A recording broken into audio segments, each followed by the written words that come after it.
আবার আমি তো আমার কোনটা বুঝি, আমার কোনটা আরে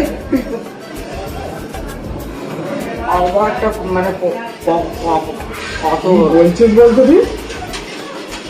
আরে কি বলছিস ভাই, তুই বুঝতে পারছি না আমি তোর কথা।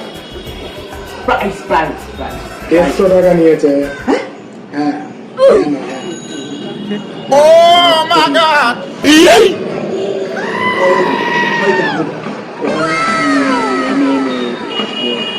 রে, দেখতে পেয়েছি। আবার ওই দিন লোকের সঙ্গে মান সম্মানে তেলবি ভাই এবার বলে দিলাম।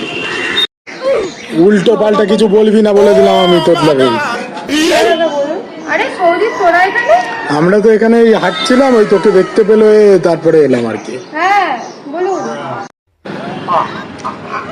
আপনার এই এই এই এই কি বলছিস, কি বলছিস তুই? চুপ চুপ কি, তোকে এক থাপড়া মারবো, থাপড়ে লাল করে দেবো তোর। কি বলছিস এসব? এই এই এই এই এই চুপ করবি তুই। বন্ধুকে দিয়ে আপনি থাকুন তো, থাক। আরে দেবস্মিতা কোথায় যাচ্ছিস? আরে ও একটু তোতলা বলে তুই এরম করবি কেন?